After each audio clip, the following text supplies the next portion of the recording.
We've got a bunch of nice guys on this team, and then you have Phil. He was plus. He's nice too. He's nice too, but he was plus 23. Obviously, great to have him back. What does that Phil Russell energy do for this team when he's able to play? He's just a competitor, you know. He's not out there for any other reason but to compete for his team. And you know, whatever you need him to do, he's going to do. And you know, we talked, you know, before coming up here as a group. You know, we were obviously really proud of the first goal was to, you know, win a regular season, you know, title, and the guys were able to do that, and that's hard to do. You know, credit to George Mason as well for, you know, being consistent. You know, this season, not an easy thing. And but the second goal is to, you know, return here and do our best here and try to win it. And you know, I think he was one that spoke up in the meeting. Is like, yeah, I am like you guys. I'm really proud of the fact that we won the regular season, but I want to win this thing. And in order to win it, you've got to come, you know, with some fire and some toughness and some confidence. And he certainly brings that to the team. Coach, Lane Castellante from CBS 6 in Richmond. You mentioned the minutes that Brandon gave you a little bit earlier, but can you go back through your Rolodex of players and come up with another freshman that has been as composed and just as calming a presence on the court as he has been all year, and especially today?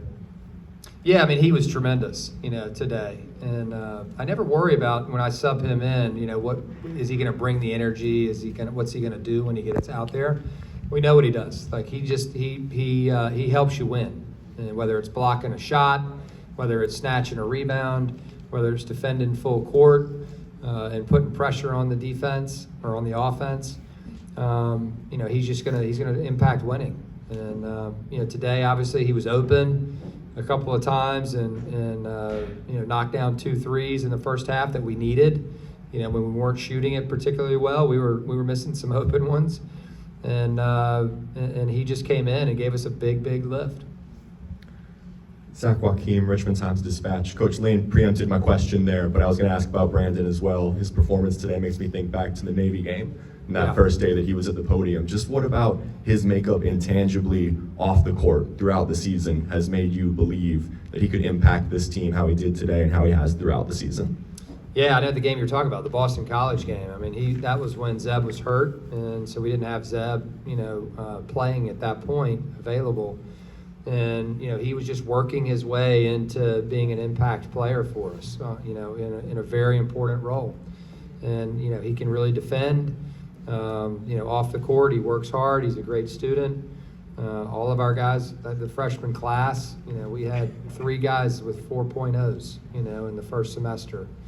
And Brandon was right there with them at like a 3.8 or a 3.9. And so they just handle their business. You know, they just do what they're supposed to do. And Brandon's always in the gym. And, you know, he's not afraid of any moment. And, you know, he plays older than he is. You know, he's a young kid, but he plays older than he is. He's out there on the court with a lot of older guys, you know, on both sides. And he's able to make a positive impact. Luke as well. You know, Luke has done that. Those two have gotten the most opportunity, you know, this season. But Terrence and Martin are really good players too. Time for another question.